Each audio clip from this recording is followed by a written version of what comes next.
오늘 우리에게 주신 하나님의 말씀 보도록 하겠습니다. 오늘 우리에게 주신 하나님의 말씀은 사도행전 24장 1절로 16절까지 말씀입니다. 사도행전 24장 1절부터 16절까지 말씀입니다. 귀하신 하나님의 말씀 받들어서 읽도록 하겠습니다. 닷새 후에 대제사장 아나니아가 어떤 장로들과 한 변호사 더둘로와 함께 내려와서 총독 앞에서 바울을 고발하니라.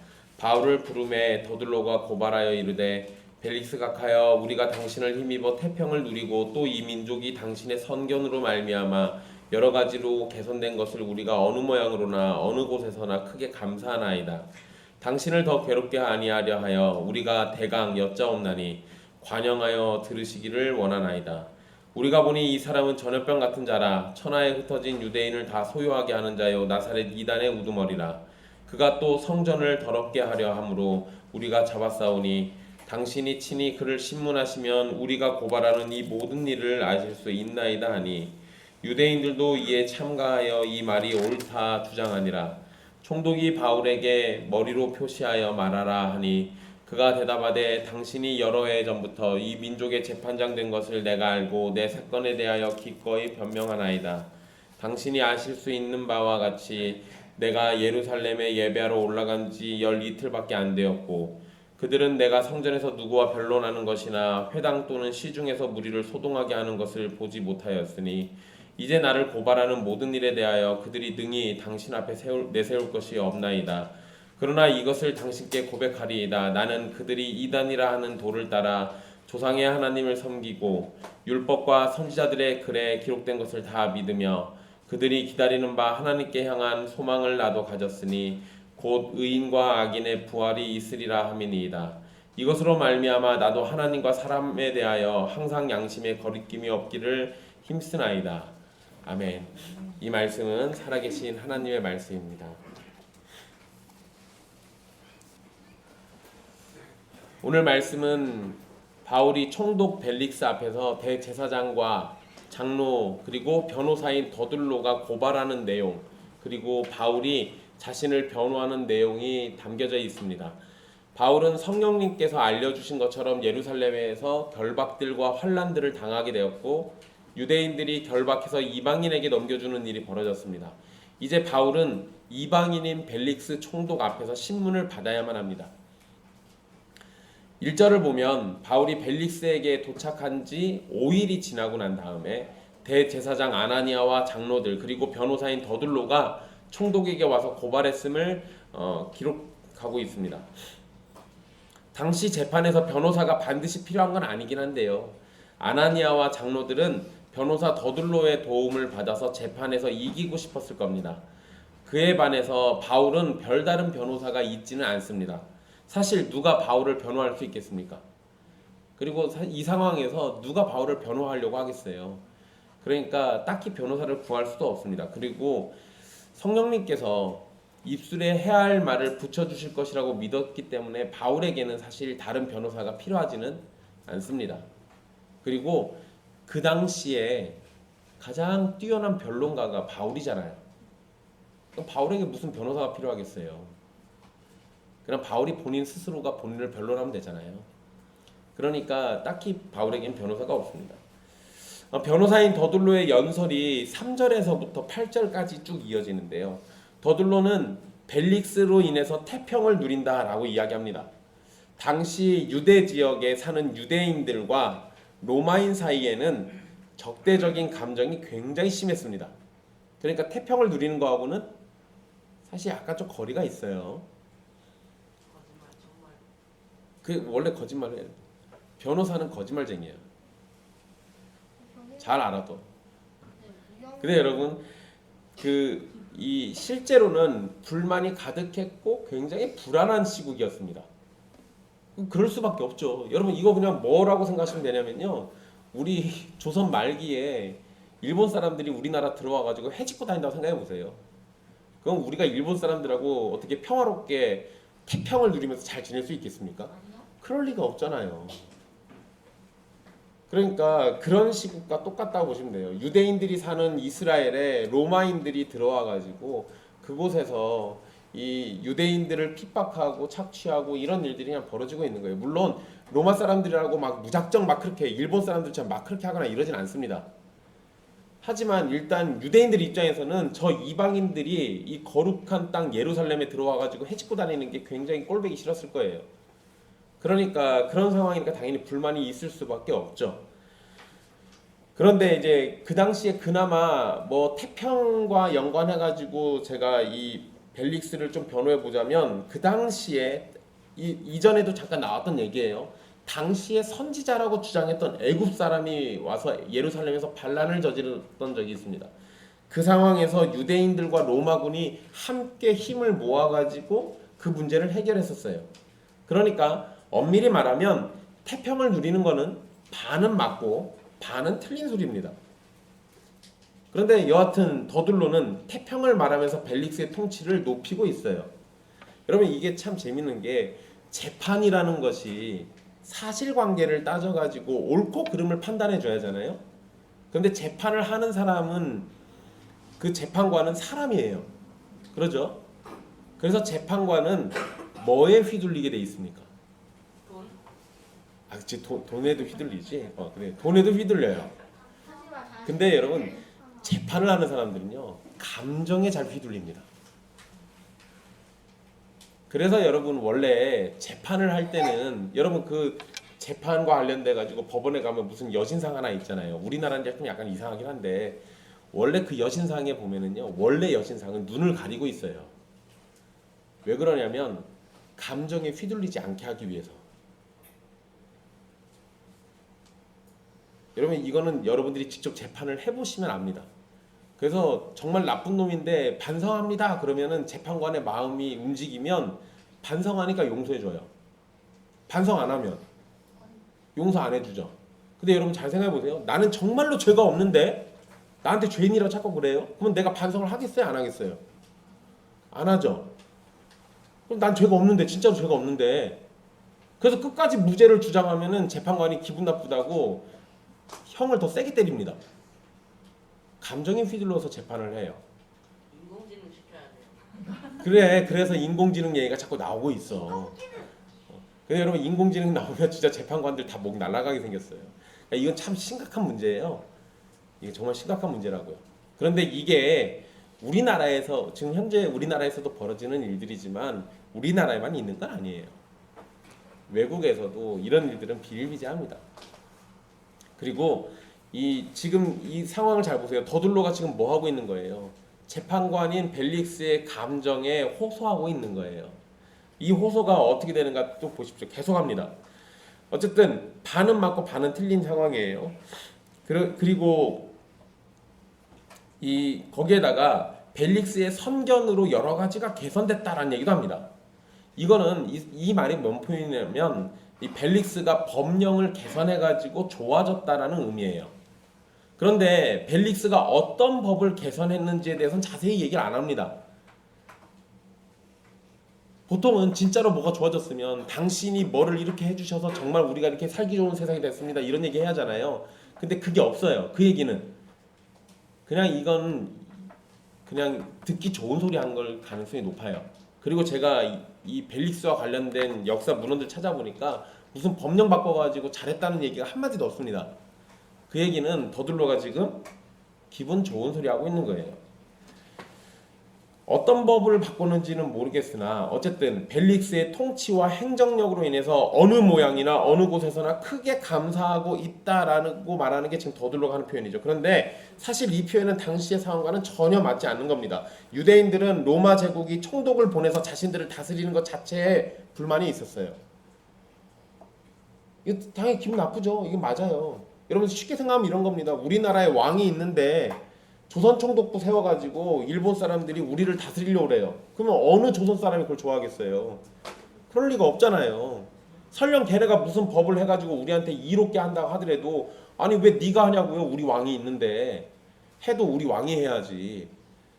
그러니까 이건 사실 기분이 나쁠 수밖에 없는 거예요. 지금 상황이 그런 겁니다. 거기다가 그 자체에 불만이 있었기 때문에 저항하는 세력들이 굉장히 많았어요. 그러니까 벨릭스에게 저항하는 유대인들이 참 많습니다. 우리가 이런 사람들을요 나중에는 열심당원이라고도 불러요. 열심당원은 예수님 당시에도 있었죠. 그러니까 이 열심당원과 같은 사람들이 끊임없이 발생했던 거는 로마 총독이라는 그 존재 때문에 그랬던 거예요. 거기에다가 유대인들은 벨릭스가 다스리던 시절에 엄청 많이 저항했습니다. 왜? 벨릭스의 통치가 악하기 때문에 그랬어요. 역사 기록이 남겨져 있는 겁니다. 그래서 유대인들의 반란이 계속적으로 지속적으로 계속 일어났다라고 역사에 기록되어 있습니다. 그렇지만 더들로는 유대인들의 상황이 어떠하든지 지금 재판에서 유리하게 이끌어가기 위해서 벨릭스에게 아부하고 있어요. 그리고 유대인들의 지도자들이 그의 통치를 받아들이고 있다 이런 말을 하면서 지금 막 사정없이 높이고 있습니다. 자, 이제 이러면은 벨릭스의 마음이 어디로 가겠어요? 일단 얘기는 마저 들어봐야긴 하는데, 일단 이 더둘로가 이렇게 얘기하니까 더둘로는 참 신뢰할 만한 사람인 것처럼 느껴지지 않겠어요? 그렇게 되는 겁니다. 그리고 또 더둘로가 더 고마운 게 하나 있습니다. 재판과 관련해서 길게 말하지 않겠다라고 4절에서 얘기합니다. 4절에 보시면요, 대강 말한다라는 표현이 나와요. 그건 뭔 소리예요? 짧게 얘기하겠다 이거죠. 그러니까 짧게 얘기해서 우리 벨릭스 카카를 내가 괴롭히지 않을 테니까 우리에게 유리하게 판단해 주세요라고 신호를 보내고 있는 겁니다. 그러니까 이렇게 되면 이제 벨릭스가 확 넘어가 버릴 텐데, 자 이제 이러고 난 다음에 더둘로가 뭐라고 얘기하냐, 바울을 향해서 전염병 같은 자라고 표현합니다. 이 표현은요, 이 전염병이란 말은 이 단어가 가진 의미가 공공의 적 또는 공공의 위협이라는 의미가 있어요. 그러니까 바울이라는 존재 자체는 대중에게 위협적이고 해롭기 때문에 굉장히 나쁜 놈이다라는 의미가 있는 거죠. 더둘로가 이 표현하는데 바울이 천하에 흩어진 유대인을 소유하게 하는 자다라고 얘기하고요. 또 나사렛 이단의 우두머리라고 얘기합니다. 여러분, 방금 바울도 모르는 일이 바울에게 벌어졌어요. 바울은 나사렛 그 이단의 우두머리였던 적이 없는데 갑자기 우두머리로 등극했습니다. 뭐 이렇게 되는 거예요. 어쩔 수 없어요. 네. 천하에 흩어진 유대인들을 소유하게 한다라는 이 말은 로마 총독이 맡은 지역에서 폭동이 일어나게 만든다는 의미예요. 그러면 평화가 깨지죠. 근데 로마 총독들을 왜 보내놓은 겁니까? 그 지역의 평화를 담당하라고 보내놨어요. 그러니까 로마 총독에게는 평화를 유지하는 것이 그렇게 평화를 유지해야만 총독의 직무를 잘하고 있다는 의미인데, 그런 것에 반대로 소요가 일어나는 것은 총독이 무능하다라고 하는 거예요. 그러니까 더둘로의 말처럼 바울이 소동을 일으키는 사람이라면 벨릭스 입장에서는 폭동을 일으키는 반역자와 같은 거예요. 그러니까 쟤를 빨리 없애버려야 내가 총독으로서 내 역할을 제대로 잘 할 수 있는 거죠. 더둘로의 이런 표현은 앞에서 벨릭스 때문에 우리가 태평을 누리고 있다라고 말했던 거에 반대죠. 그러니까 당신 때문에는 태평을 누리지만 얘 때문에는 태평이 깨지게 생겼습니다, 이 얘기예요. 게다가 바울을 나사렛 이단의 우두머리라고 말합니다. 여러분, 벨릭스 때는 아니지만 벨릭스 이전에 빌라도라는 총독이 있었죠. 빌라도라는 총독이 있을 때 십자가로 처형시켰던 나사렛 출신 예수가 있습니다.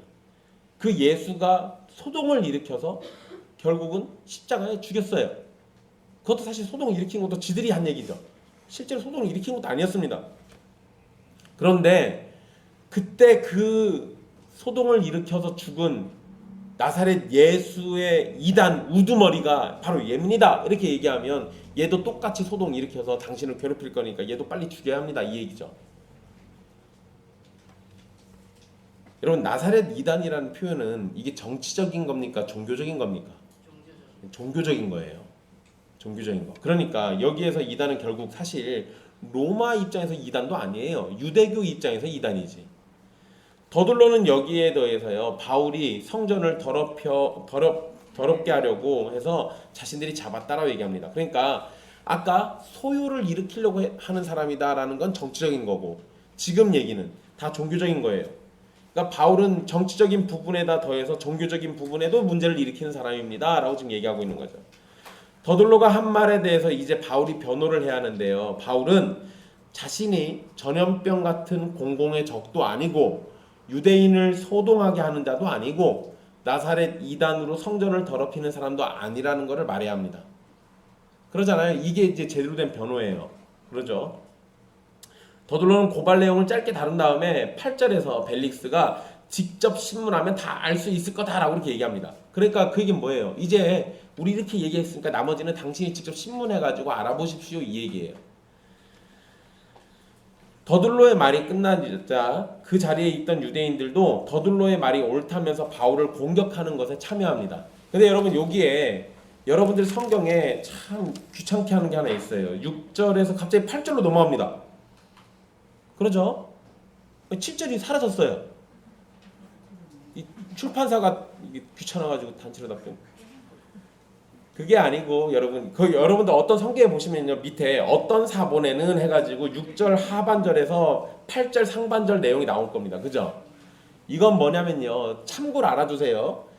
이게 예전에 우리가 번역했던 그 원본에는, 그러니까 이 사본에는 이게 있었어요.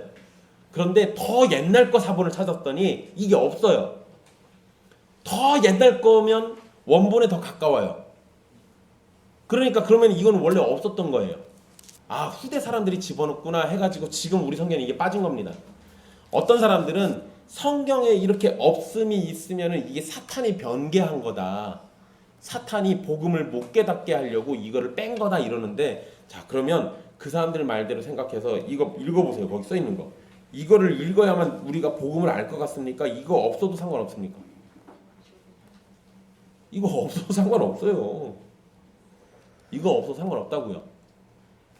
그러니까 이런 거에 현혹되지 마세요. 킹제임스라는 성경을 강조하시는 분들이 이런 얘기 잘 하거든요.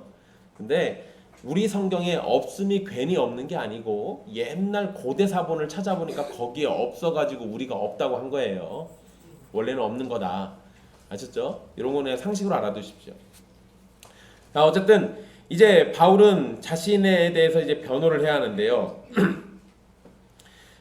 이 10절부터 보면 바울이 자신을 변호한 내용이 기록되어 있습니다. 더둘로와 유대인들의 말이 끝나니까 총독은 바울에게 고개를 끄덕이면서 말하라고 신호를 보냅니다. 그러니까 거기 우리 성경에 총독이 바울에게 머리로 표시하여 말하라 하니, 좀 특이하죠? 이게 뭔 소리겠어요? 머리 까딱한 거예요. 네. 이거 있죠, 여러분들 이거. 네. 이거 꼴배기 싫은 사람들 해봐 이거 있잖아요. 그거 한 거예요. 네. 이상하네요. 이거 설교 때 이런 거 하려니까. 자, 어쨌든 고개를 끄덕이면서 신호를 보냈습니다. 그러자 바울은 자신의 변호를 하는데요. 자, 이제 여러분 이 태도만 놓고 봐도 이 벨릭스의 마음이 지금 어디로 가 있어요? 더들로 얘기 들어보니까 얘 말이 맞는 것 같아요. 그러니까 그냥 고개만 까딱하고 있는 거죠. 한번 해봐 이런 거예요 지금. 자, 이제 바울은 벨릭스가 유대 민족의 재판장으로 여러 해 동안 경험이 있었음을 인정합니다. 자, 이제 여러분 잘 보세요. 바울과 더둘로는 시작이 비슷합니다. 이게 뭐냐면 더둘로는 벨릭스를 막 높이죠. 바울도 벨릭스를 높입니다. 근데 어떤 식으로 높이는가를 잘 보세요.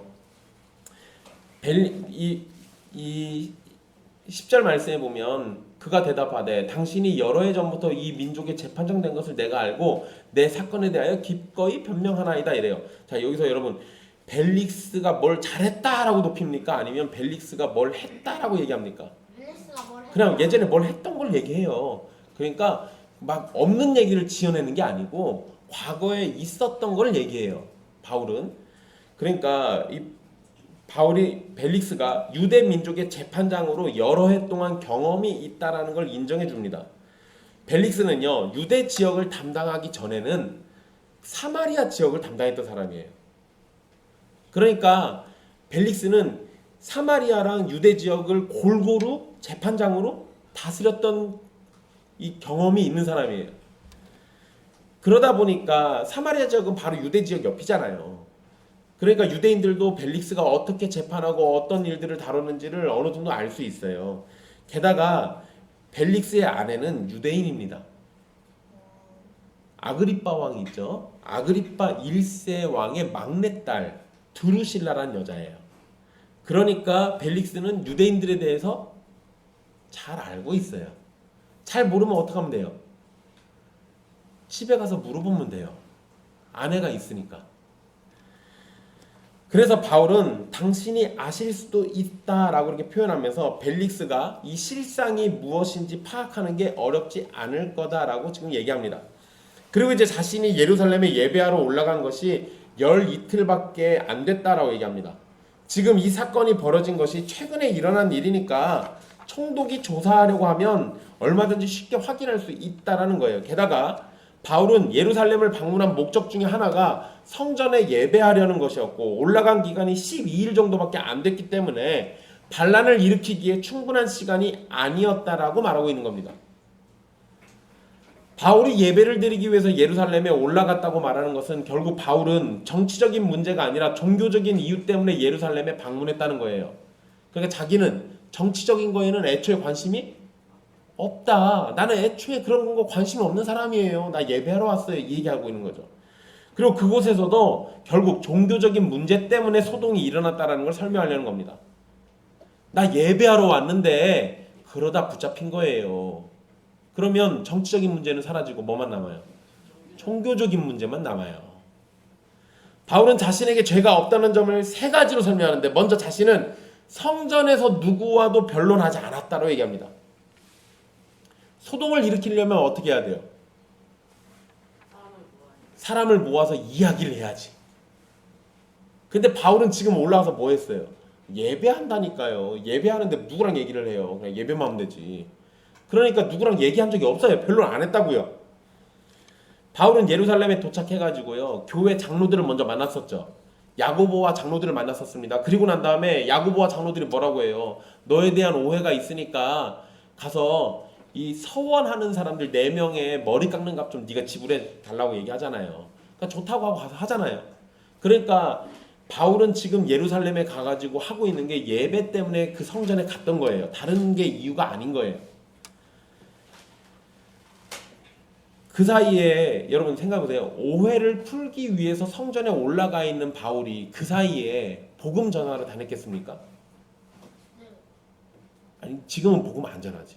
왜냐면 오해가 있어서 사람들이 자꾸 이상하게 쳐다보니까 바울이 딴짓 안 해요. 오해를 풀려면 일단 오해될 만한 걸 안 해야 하잖아요. 그러니까 복음 전하는 것도 일단 멈춰놓고 가서 일단 정결 예식부터 하고 있는 거예요. 그래서 오해를 푸는 게 바울에게는 1차 목적인 겁니다. 그러려고 지금 갔는데 실제로는 다른 지역에서는 소동을 일으켰다고 하면 일으킨 게 맞아요. 복음 전하다가 소동이 일어났었으니까. 근데 예루살렘에서는 안 그랬다니까요. 억울하잖아요. 바울이 굉장히 지금 억울한 거예요. 다른 지역에서 열심히 복음을 전하고 변론하기도 했지만 정작 예루살렘에 와서는 하지 못한 일이었습니다. 안 한 게 아니라 사실은 못한 거죠. 지금 하면 안 되거든요. 그런데 하지 않은 일로 고발당했고 하지 않았기 때문에 하지 않았다라고 변호할 수 있는 상황이에요. 둘째로 바울은 회당이나 도시 안에서 무리를 소동하게 하는 일도 없었다라고 말합니다. 바울에 대한 고발에는 유대인을 소요하게 하는 사람이라는 말이 있지만 바울은 회당이든 도시 어디서든 소동을 일으킨 적이 없어요. 그러잖아요. 바울이 소동을 일으켰으니까 바울 보고 소리쳤던 유대인들이 소동을 일으켰습니까? 유대인들이 일으켰잖아요. 이거 얼마나 억울해요. 본인은 안 그랬다니까. 그러니까 억울할 수밖에 없죠. 거기서 셋째로 바울은 자신을 고발하는 사람들이 벨릭스 총독 앞에서 어떤 증거도 내세울 것이 없다라고 말합니다. 왜? 정말로 바울이 어떤 악한 일을 한 것이 있어야 증거나 증인을 내세울 건데 바울이 거기서 한 거라고는 정결례식 한 것밖에 없잖아요. 그러니까 정말로 증거나 증인이 없는 겁니다. 그래서 자신에 대한 고발의 증거를 내세울 것이 없다라고 얘기해요. 바울은 자신이 무리를 소동하게 하는 일이 없었다는 걸 말하고 난 다음에 더둘로가 나사렛 이단의 우두머리라고 말한 것에 대한 변론을 하는데 그게 14절부터 그 내용이 나옵니다. 그래서 14절에 보면 나는 그들이 이단이라 하는 도를 따라 이 얘기 나오죠. 이게 뭐예요? 아까 그 나사렛 이단 그 얘기예요. 일단 바울은 자신이 나사렛 예수를 믿고 따르는 사람임을 확실하게 인정합니다. 어쩌면 바울이 나사렛 예수에 대한 믿음을 부정하고 그것을 유대 지도자들은 거짓임을 밝히면서 바울을 확실히 죄인으로 몰려고 했을지도 몰라요. 그럴 수 있잖아요. 지금 나사렛 이단 이렇게 엮어가지고 해버리면 바울에게 사실 굉장히 불리하거든요. 그러니까 바울이 나는 그거하고 관련 없습니다. 이렇게 얘기하면 오히려 거짓말 해가지고 궁지에 몰아넣을 수도 있었을 겁니다. 그런데 바울이 어떻게 해요? 거짓말 안 해요. 그냥 솔직하게 얘기해요. 나 그 사람 맞다고. 나사렛 예수를 믿는 거 확실하다라고 인정해버립니다. 물론 나사렛 이단의 우두머리라고는 안 합니다. 왜 이런 표현을 안 할까요? 여러분, 바울이 지도자가 맞아요? 안 맞아요? 아니에요. 지도자는 맞지. 교회 지도자는 맞아요. 아, 우두머리가 예수님. 그치, 우두머리는 예수님이지. 잘하고 있구만 우리 형언니. 예. 여러분, 재미난 건데요, 사도들은 어느 누구도 자기가 교회의 우두머리란 말 안 합니다. 왜? 교회의 머리는 예수님 외에는 없거든요. 그러니까 천주교처럼 로마 교황이 교회의 머리가 된다거나 이런 건 애초에 성경에는 없는 개념이에요. 그래서 우리 성경을 믿는 우리 개신교인들은 교회의 머리, 목사라고 얘기한다거나 어느 한 사람을 얘기한다거나 이러지 않아요. 절대 그런 표현 쓰지 않습니다. 근데 우리가 이제 편의상 그런 말을 쓰죠. 옛길교회 이래야 하는데 황철민 목사 교회 이런 얘기를 해요. 그게 황철민 거라는 얘기는 아닌데 사실 황철민 목사가 거기서 사역하는 교회 이 얘기긴 한데 그런 표현이 자칫 잘못하면 마치 이 교회가 제 거인 것처럼 그래 비춰지기가 쉬워요. 그래서 우리 사실 그런 표현도 피해야 맞아요. 그래서 누구 교회라는 말은 안 하고 그냥 그 교회 이름을 부르거나 아니면 주님의 교회라고 부르는 게 맞죠. 이런 것들은 상식으로 알아두십시오. 어쨌든 바울은 자기가 그 나사렛 예수를 믿는다는 걸 인정해 버립니다. 그리고 바울은 유대인들이 이단이라고 부르는 도를 따라 하나님을 섬긴다라고 말합니다. 여러분, 여기에서 섬긴다라고 표현된 이 번역된 표현은 예배한다라는 의미가 있어요. 그러니까 재밌죠? 이단이라 부르는 도를 따라 하나님을 예배합니다라고 얘기해요. 이거 사실 모순처럼 보이는 표현인데요. 유대인들은 바울을 이단이라고 부르고 있는데 그런 바울은 하나님을 예배하고 있다라고 얘기해요. 여러분, 이단적인 가르침은 하나님을 예배하는 게 아니라 오히려 부정하고 거부하고 왜곡해야 마땅합니다. 하나님께 돌아가야 할 영광을 사람이 가로채거나 또는 다른 제3의 존재들에게 돌린다거나 이래야 맞아요. 이단들은 그래야 하거든요. 그런데 바울은 뭐라고 해요? 나 그 이단이 맞긴 한데 나는 하나님을 예배하는 사람입니다 라고 얘기해요. 그러니까 바울은 오히려 자신은 나사렛 예수를 믿어서 하나님을 예배한다라고 말하고 있는 거예요. 여기서 사실 표현을 안 했지만 바울의 속마음은 뭐예요? 이단은 누구예요? 유대교예요. 유대교. 하나님을 예배하는 게 아니니까. 어쨌든 여러분, 예수님을 믿는다는 것은 예수님의 탄생과 삶과 죽음과 부활과 영광이 택한 백성을 위한 구원의 역사이고 그것을 통해서 하나님께 영광을 돌린다라는 것을 의미합니다. 유대인들은 나사렛 예수를 믿는 사람들을 이단이라고 하지만 실제로 그들은 예수님을 믿기 때문에 참되게 조상의 하나님을 예배하는 겁니다. 또한 바울은 율법과 선지자들의 글에 기록된 것을 다 믿는다라고도 표현해요. 그 14절 마지막 부분에 나오죠. 그래서 율법과 선지자의 글에 기록된 걸 다 믿는다. 즉 성경의 말씀을 모두가 다 믿는다는 얘기예요. 자기는. 유대 지도자들은 바울이 백성을 선동해서 소동을 일으킨다라고 말하고 있지만 바울은 엉터리 주장으로 사람들을 속이려는 것이 아니라 자신이 믿는 성경의 가르침을 온전하게 전했음을 말하는 거예요. 여러분, 이런 게 중요해요. 여러분, 우리가 믿음에 대한 거 얘기할 때요, 신천지 얘기해 드릴게요. 신천지에 대해서 우리가 믿음을 얘기할 때 신천지인들도 성경을 믿는다라고 얘기합니다. 그런데 신천지들이 우리랑 약간 다른 게 하나 있어요. 그게 뭐냐면 신천지들은 실상이라는 걸 얘기해요. 실상. 그 실상이라는 게 이만이라는 사람이 이 땅에 와서 요한계시록에 기록된 내용들이 하나씩 성취되는 걸 얘기해요. 그러면 그거는 성경에 나와 있는 거예요? 아니에요? 성경에 나와 있는 건 아닙니다. 여러분 요한계시록에 나와 있는 신천지인들이 말하는 그 실상이라는 건요, 요한계시록에 있는 거를 자기네들이 했던 거에다가 껴 맞춰 놓은 거예요. 그래서 이거는 실제 성경에 있는 내용이 아닙니다. 그러면 여러분 신천지와 만약에 여러분들이 말싸움을 한다, 그럼 뭐를 무너뜨리면 돼요? 걔네들이 말하는 그 실상이 틀렸다는 걸 얘기하면 돼요. 실제로 실상이 틀린 게 한두 가지가 아닙니다. 다 틀렸어요. 그 얘기 해주면 신천지인들이 그게 뭐가 중요하냐 또 이래요. 아니 당신들은 실상을 믿어가지고 있는 거잖아요. 그러니까 본인들은 본인들의 믿음에 대해서 어떻게 생각하는 거예요? 제대로 확신이 없는 거예요, 사실은. 그럼 우리는 우리 믿음을 얘기할 때 뭘 가지고 얘기합니까? 나타나는 실상을 가지고 얘기합니까? 아니면 기록된 말씀을 가지고 얘기합니까? 기록된 말씀을 가지고 얘기하는 거예요.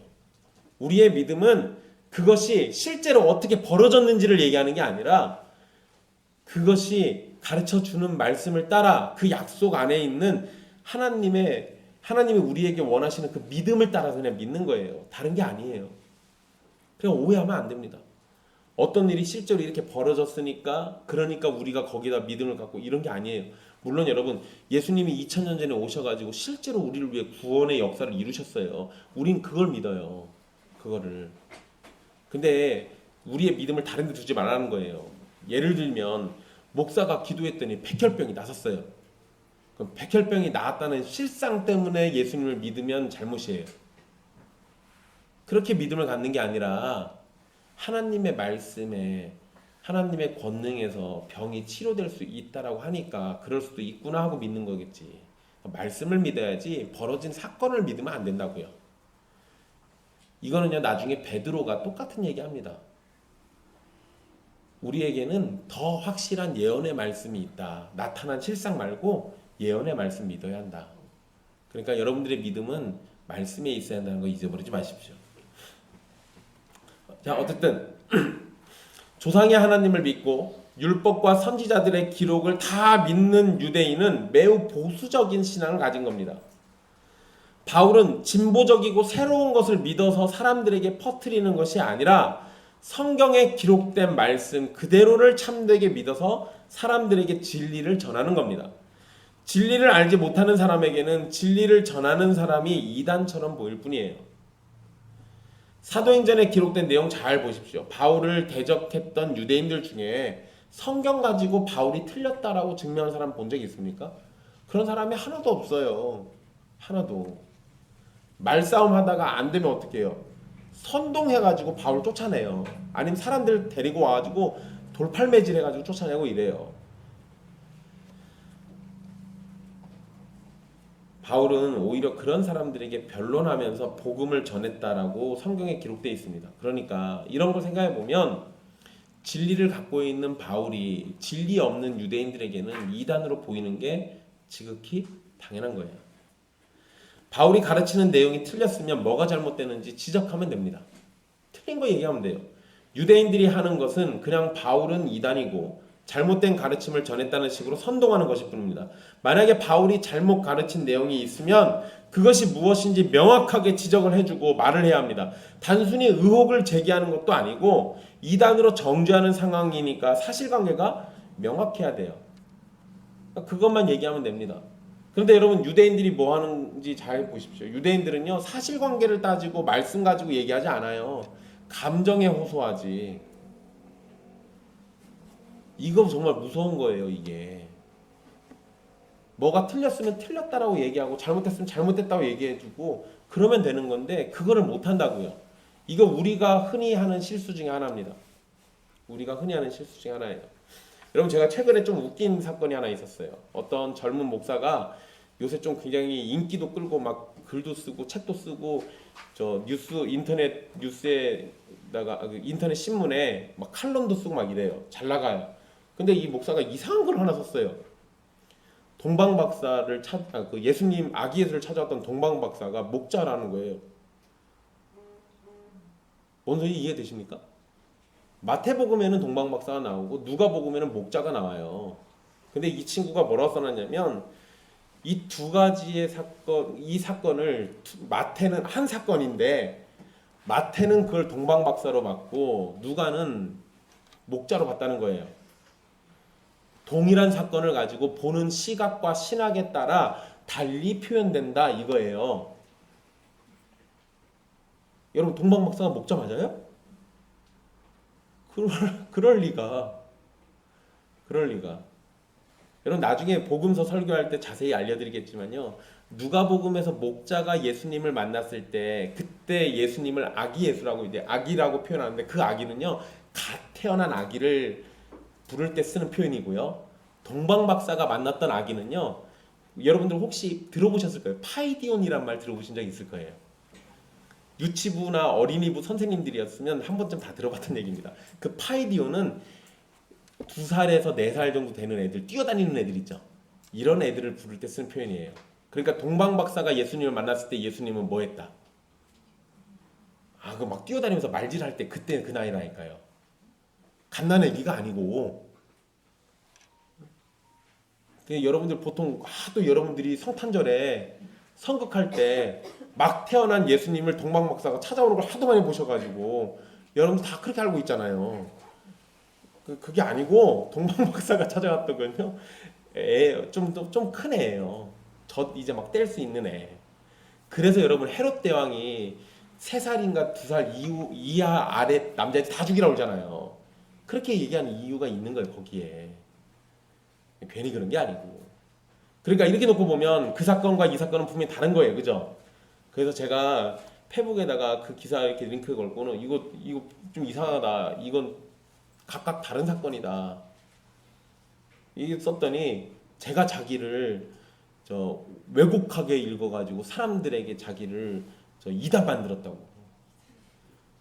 그래가지고 그 밑에 댓글에 저를 향한 욕이 구원받은 사람 아닌 것 같다고 이렇게. 아니 내가 틀렸으면 틀린 것만 얘기하면 되지 왜 또 감정에 호소하고 그래요. 나 힘들어지게. 아니 나는 당신이 뭐 틀렸다고 이걸 썼잖아요. 내가 막 비난한 것도 아니고 이단이라고 한 것도 아니고. 그러면 자기는 자기 말 변론하면 되지. 근데 나중에 글을 살짝 바꿨어요. 자기가 생각해도 이게 이상. 그러니까 여러분 제가 그거 보면서요, 이 바울 보면서 바울은 나보다 더 억울하긴 했을 텐데 하여간 나도 심정이 약간 이해가 된다 싶더라고요. 사실관계에 대해서는 사실을 얘기하면 돼요. 근데 우리는 거기에 반론을 할 때 사실관계를 얘기하지 않고 감정에 호소합니다. 이런 건 참 무서운 거예요. 여러분 이런 건 정치권에서도 종종 나와요. 누가 어떤 가족들 무슨 얘기하면 정치인들이 불리하면 뭔 얘기합니까? 만약에 어떤 가족의 문제에 대해서 얘기했을 때 사실이 아니면 사실 아니라고 얘기하면 돼요. 근데 그게 사실인데 자기가 불리하면 그때 뭐라고 해요? 가족은 건드리지 맙시다 이런 얘기하죠. 감정에 호소하는 거. 여러분 그런 거에 우리가 쉽게 현혹되고 넘어가기 쉬워요. 그런데 여러분들도 그런 잘못을 저지를 수 있으니까 우리는 우리의 모습에서 그런 잘못을 저지르지 않도록 주의하셔야 돼요. 어쨌든 지금 유대인들은 이런 심각한 잘못을 저지르고 있습니다. 자, 그러고 난 다음에 이제 바울은 15절에서요. 유대인들이 가진 것과 동일하게 하나님께 향한 소망이 있다라고 얘기해요. 그리고 뭔 얘기하냐면 의인과 악인의 부활이라고 말합니다. 바울은 자신을 고발하는 사람들도 죽은 자들의 부활을 믿고 있을 것이라고 말합니다. 저 사람들도 믿어요 라고 얘기하지 않고 저 사람들도 아마 믿을 거예요 라고 얘기해요. 왜냐하면 믿는지 안 믿는지 잘 모르니까. 근데 왜 이렇게 얘기하냐? 이건 조상의 하나님에 관한 믿음과 연결되는 것이고 만약에 죽은 자의 부활을 거부하면 뭐가 돼요? 성경의 말씀을 거부하는 것이라는 게 바울의 주장이에요. 의인과 악인이 부활해서 의인은 복을 주시고 악인은 심판을 내리신다는 하나님에 관한 믿음은 성경을 믿는 하나님의 백성이라면 당연히 가질 소망이 되는 겁니다. 이 소망을 나사렛 예수를 믿는 사람들도 바울과 같이 갖고 있다라는 걸 말하고 있는 거예요. 16절에 우리 성경에서는요, 저 뒷부분에 나오긴 하는데요, 원문에는 거리낌 없기를 힘쓰나이다라는 말이 제일 앞에 나와요. 그러니까 여기에서 이 거리낌이 없다라는 말은 범죄하지 않는다라는 뜻입니다. 즉 바울은 하나님과 사람 앞에서 항상 죄를 짓지 않으려고 노력했다라고 얘기하고 있는 거예요. 자신이 나사렛 예수를 향한 믿음과 율법과 선지자들의 글을 다 믿는 것을 따라서 죽은 자의 부활을 소망하고 그러한 것들로 인해서 하나님과 사람 앞에서 양심에 걸리는 것이 없이 죄를 짓지 않기를 항상 힘썼다라는 것은 바울이 그만큼 노력을 했다는 걸 의미하는 거죠. 신자답게 살려고 애썼다라는 걸 의미해요. 만약에 유대 지도자들의 고발 내용처럼 바울이 사람들을 선동해서 소동을 일으키려고 했다면 그 목적이나 의도는 불순한 것이고 하나님이나 사람 앞에서 죄를 짓는 것이 됩니다. 그러나 바울은 그런 것이 전혀 없었기 때문에 자신에 대해서 확고하게 진술할 수 있었던 겁니다. 바울은 자신을 고발하는 사람들과 총독 앞에서 자신이 하나님께 향한 소망과 부활을 믿는다라고 말했습니다. 자신이 믿는 것을 말할 수 있다는 것은 자신이 믿는 것이 무엇인지를 안다라는 거죠. 알아야 말할 거 아니에요. 그리고 그것으로 무엇을 소망하고 있는지를 말할 수 있는 겁니다. 여러분, 저는 오늘 여러분들에게 이 부분에 대해서 좀 집중해서 말씀드리려고 해요. 여러분, 우리 시대에 많은 기독교인들이 있습니다. 그렇죠? 사실은 우리나라는 지금은 많이 줄긴 했는데 예전에는요, 우리 기독교인 인구가 굉장히 많았어요. 몇만이라고 그랬어요, 옛날에? 2천만.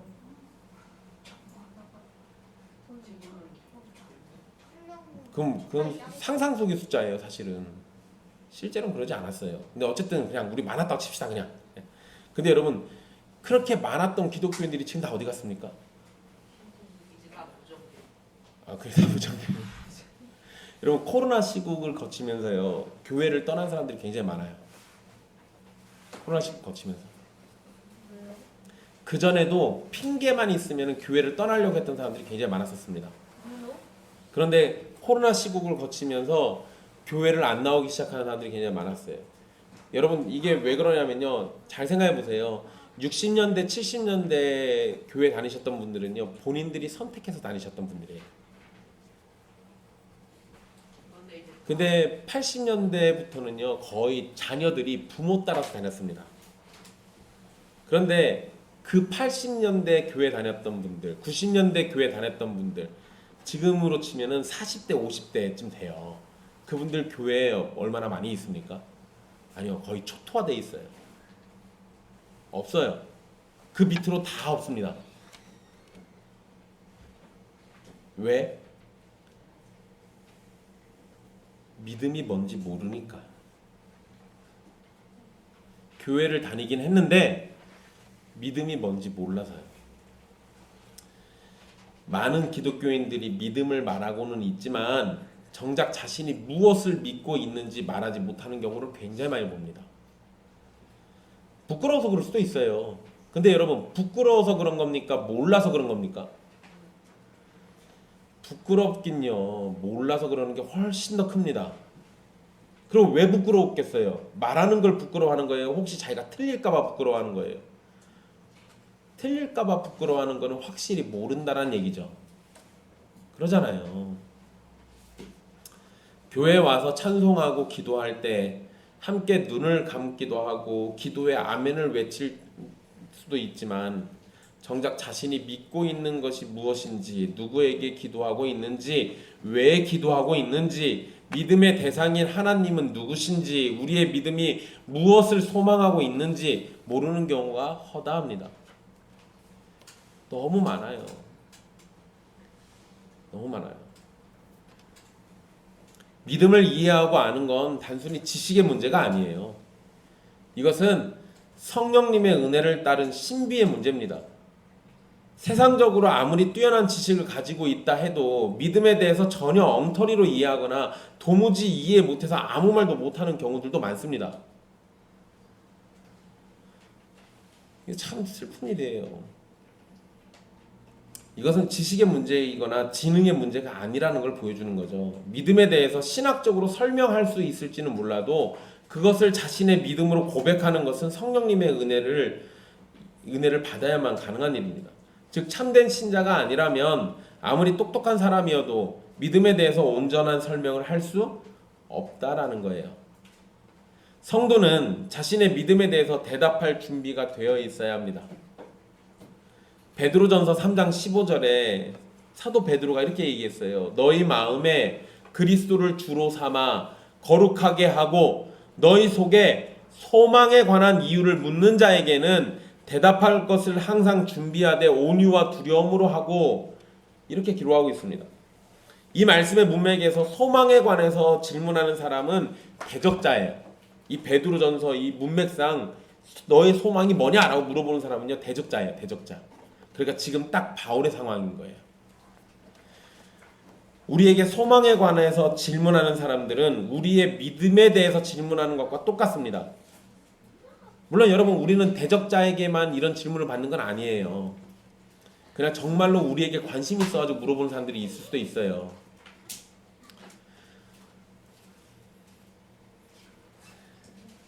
근데 여러분, 베드로가 권했던 것처럼 우리는 소망에 관해서 묻는 사람에게 대답할 것을 준비해야 합니다. 그것이 설령 우리를 미워하는 대적자일지라도 우리는 우리의 믿음에 관해서 이야기하면 됩니다. 어떤 사람들은요, 이것을 암기하듯이 외워가지고 이야기하면 될 것으로 생각합니다. 그러나 지식적으로 암기하는 것은 지식 안에 있는 소망에 대해서 말하는 것과 이건 다른 거예요. 그냥 내가 지식으로 암기해가지고 얘기하는 거랑 정말로 그 지식에 담겨져 있는 소망을 얘기하는 거는 천지 차이라고요. 소망에 대해서 말한다는 것은 지식을 따라 말하는 것이 아니라 삶을 말하는 겁니다. 이게 중요해요. 그래서 여러분 잘 보세요. 사도 바울이 그 소망에 대한 얘기하고 난 다음에 곧장 16절에 나는 하나님과 사람 앞에서 양심의 거리낌이 없기를 힘썼다는 얘기 하잖아요. 그 소망을 따라 내 삶이 그렇게 살았다는 걸 얘기하는 거예요. 그러니까 여러분, 베드로가 너희에게 소망에 관한 이유를 묻는 자에게 대답할 걸 준비하라는 얘기는요, 어떻게 보면 사람들이 이걸 그냥 단순히 우리의 믿음에 대해서 말할 걸 준비하는구나 라고 생각할 수 있어요. 틀린 건 아닙니다. 그런데 여러분, 더 확실한 건 믿음에 대해서 말하고 삶으로 그걸 드러낼 때, 그때 진짜 소망에 대해서 얘기한 거예요. 나는 하나님 믿습니다. 나는 천국을 소망합니다. 말하면서 천국을 소망하기보다는 이 땅에서 돈을 쌓는 걸 소망하면 하나님 믿는 거 아니에요. 입술로 거짓말하고 있는 거죠. 천국에 소망을 둔다면서 내 소망은 딴 데다 두고 있는 게 말이 됩니까? 내가 천국을 소망한다고 하면 이 땅에 돈을 벌거나 명예를 갖거나 이 땅에서 뭘 해가지고 뭘 누리는 것보다 천국에 대한 소망과 열망이 더 커야 맞잖아요. 이 땅에서 돈 벌지 말란 얘기는 아니에요. 근데 우리의 관심이 돈에만 집착하면, 이 땅의 것들에만 집착하면 내 소망이 도대체 어디가 있는 거냐는 거예요. 내가 하나님을 소망한다고 말하면 내 삶도 하나님을 소망하는 것처럼 비춰져야 맞아요. 이게 아니면 위선자가 되는 겁니다.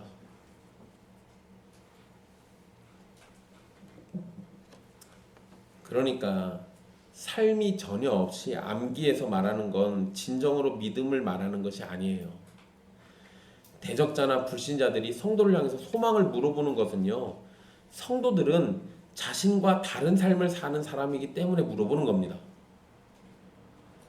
성도는 세상과 구별되는 삶을 살아가기 때문에 불신자들의 처지에서는 왜 저렇게 사는지 궁금할 수밖에 없어요. 그게 정상이라고요. 바울도 세상과 구별되는 삶을 살았기 때문에 원수가 생겨난 것이고, 권력을 따르지 않고 그리스도의 도를 따랐기 때문에 재판을 받는 겁니다. 그들이 도무지 이해하지 못하고 있기 때문에 자신의 소망이 무엇인지를 말하고 있는 거고, 자신을 향해서 악을 뿜는 사람들에게 하나님의 복음을 조금이라도 전하려고 하고 있는 거예요. 이것은 우리에게서도 나타나야 할 성도의 모습입니다. 베드로의 말처럼 우리도 그리스도를 주님으로 의지하고 그리스도 안에서 거룩하게 살아야 하고, 대적자든지 불신자든지 우리에게 소망에 관해서 이유를 묻는 사람이 생겨나도록 믿음을 따르는 경건한 삶을 살아야 하고, 언제든지 우리가 믿는 것을 참되게 증거할 수 있어야 합니다.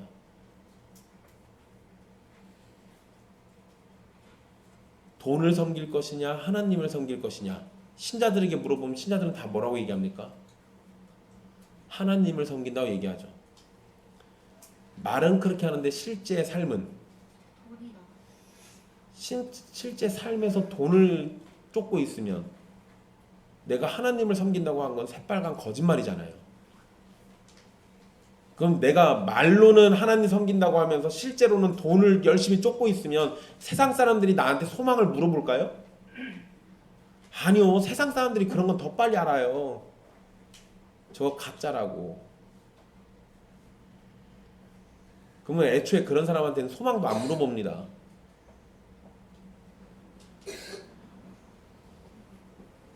분명히 우리가 믿음의 소망에 대해서 말할 때는요, 지식이 필요합니다. 그런데 우리에게 믿음이 생기도록 해주시고 말씀을 깨닫고 살도록 해주시는 성령님의 은혜가 더 필요해요.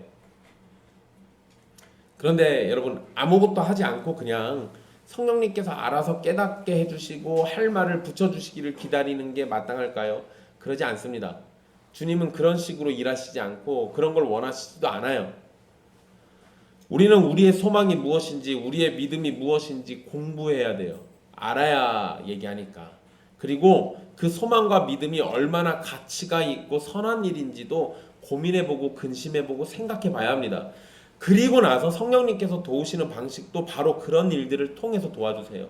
아무런 지식도 없는데 성령님이 갑자기 은혜 주셔가지고 깨닫게 해주시지 않는다고요. 우리에게 성경을 통해서, 설교를 통해서, 성경 공부를 통해서, 신학 교리 공부를 통해 가지고 우리가 파편적으로 조금씩 알고 있는 지식들을 성령님이 모아 가지고 우리의 소망이 되게 만들어 주신다고요. 그러니까 당연히 우리는 성경을 열심히 읽고 배우는 건 당연한 일이에요. 그것이 열매 맺도록 해주시는 건 성령님이 하시는 일이고, 그리고 여러분들이 그리스도 안에 있는 사람이라면 성령님이 하시는 그 일에 동참하는 것을 즐거워하게 되어 있습니다. 그러니까 말씀을 자꾸 들으려고 하고 자꾸만 말씀을 더 배우는 자리에 있으려고 하고 이렇게 되는 거예요. 우리에게 말씀을 읽거나 듣도록 하셔서 말씀이 가르치는 믿음과 소망에 대해서 근심하게 하시는 것 성령님이 하십니다. 그리고 말씀을 통해서 우리가 하나님의 사랑을 발견하도록 하고 우리가 믿는 것이 무엇인지 우리가 소망하는 것이 무엇인지 깨닫도록 도우시고 그것을 가지고 살아가도록 만들어 주십니다. 성령님이 우리를 그렇게 해주신다는 거예요. 사랑하는 형제 자매 여러분, 바울이 원수들로 둘러싸인 재판장에서 자신의 믿음과 소망이 무엇인지 담대하게 말하는 것을 부러워하십시오. 우리가 똑같은 상황에 놓이기는 쉽지 않겠지만 우리가 살아가는 이 세상에서 비슷한 환경에 우리는 노출되고 있다는 걸 기억해야 돼요. 사람들은 교회를 다니는 사람, 예수님을 믿는 사람들을 지켜보고 있습니다. 뭔가 특이하거든요. 남다르거든요. 우리가 그들과 크게 다르지 않은 모습으로 살아간다면 그들도 우리의 믿음과 소망을 궁금해하지 않을 겁니다. 그러나 성령으로 사는 사람은 세상과 다를 수밖에 없어요. 그래서 여러분이 성령으로 거듭나고 성령의 인도하심을 따라서 살아가는 참된 성도가 맞다면 여러분의 삶은 불신자에게는 궁금증이 될 것이고 여러분들의 믿음의 고백은 그들에게 질문이 될 겁니다. 도대체 너는 왜 그렇게 고백하고 사는 거야? 너는 왜 그렇게 사는 거야? 너는 무엇을 위해서 그렇게 사는 거야? 라고 자꾸 물어볼 거라고요. 우리가 남다르니까. 그게 신자가 보여주는 하나님의 영광이에요. 세상과 구별된 백성으로 우리를 부르셨으니까 세상과 구별되게 사는 게 정상이잖아요. 그래야 한다고요. 그러니 바울처럼 담대하게 믿음과 소망을 말할 수 있도록 자신의 믿음을 살피고 믿음과 소망이 무엇인지를 말할 수 있도록 준비하십시오.